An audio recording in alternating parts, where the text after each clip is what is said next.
Hello, I'm Audrey Lewis and I'm Associate Curator at the Brandywine River Museum of Art. Today I'm going to talk about two works from our collection. One is a painting by Andrew Wyeth and the other is a photograph by contemporary artist James Welling. The painting on the left is titled Pennsylvania Landscape and was painted by Andrew Wyeth in 1941. It is 35 inches high by 47 inches wide.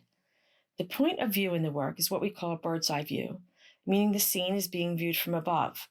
We're overlooking a landscape that is dominated in the foreground by a massive sycamore tree.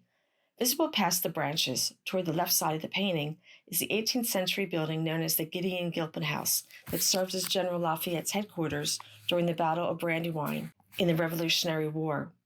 To the far right, we see a sliver of the Brandywine River, and beyond that are rolling hills and a scattering of houses. James Welling's work is on the right. It is a photograph, more specifically an inkjet print on rag paper. The digital print is large, 42 inches high by 28 inches wide. It was created in 2010 and shows the same massive tree that appears in Wyeth's painting. Beyond the sycamore, we see electrical wires and rows of trees. Welling made his photograph as part of a 5-year series he began in 2010, 1 year after Wyeth's death. Known as Welling's Wyeth Portfolio, the series was presented at the Brandywine in 2015 as the exhibition Things Beyond Resemblance, James Welling's Photographs. As a young teenager in Connecticut, Welling was deeply influenced by Wyeth. After he went to college and over the years that he worked as an innovative teacher and lens-based artist who tested the boundaries of traditional photography, Welling really thought that Wyeth was no longer part of his conscious thoughts. But years later, Welling realized that I never stopped thinking about Wyeth. He had become a part of how I see, which is what drew him to the series. Welling made the Wyeth series over 5 years, in which he traveled to Cushing, Maine, and Chatsworth, Pennsylvania, the two places that were the inspiration for almost all of Wyeth's body of work. Welling made multiple trips to both places to photograph locations significant to Wyeth, calling it a period of discovery, not only about Wyeth's approach to art, but about his own as well. Shooting in many of the exact interiors and landscapes that Wyeth painted, Welling's photographs at times precisely restage well-known compositions by Wyeth, while others reference the mood of Wyeth's paintings or aspects of Wyeth's style, technique, and palette. Returning to the two works, what strikes me at first is that the tree in the Welling is more massive than in Wyeth's painting, which is to be expected because it is 69 years later. The second is that the view of the tree is oriented in the same spot. Welling says that he went to the Sycamore after finding out that it still stood on the battlefield after all of these years. Trying to stand in the same spot where he thought Wyeth would have stood to compose his painting, Welling realized that nothing is as it appears in Wyeth's painting.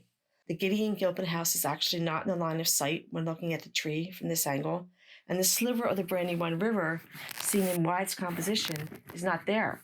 In fact, the river is not visible at all from this part of the battlefield. Wyeth has usually been portrayed as a strict realist, painting what he saw in front of him, but that is not the case. He freely altered aspects of his subjects.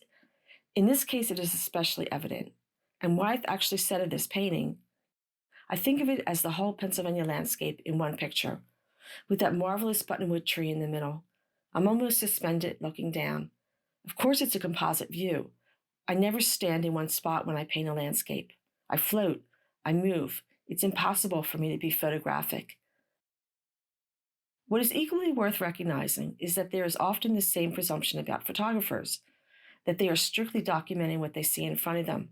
And while this may be true of some photographers, it is also not uncommon among others that changes are made in post-production. In Welling's Wyeth series, he made use of various strategies of post-production, including color alteration for expressive effect using Photoshop and the layering of composite photographs. In fact, Welling emphasized, "I'm making a new work in the act of translating the work of another artist." The color in both Wyeth and Welling's work is striking.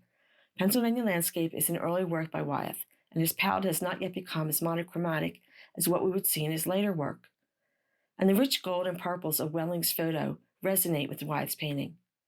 Welling told me in an interview that he subtly altered the color in Sycamore, deepening the purple of the trees in the background. I think the strong verticality of the composition makes Welling's work all his own, and the size of the final print strengthens the power of the tree.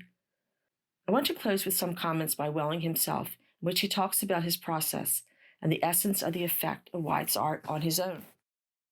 I increased the purples a little bit, and this is always something that you do as a photographer when you're making a inkjet print. You have to work on the color that comes from the camera. It still needs to be massaged.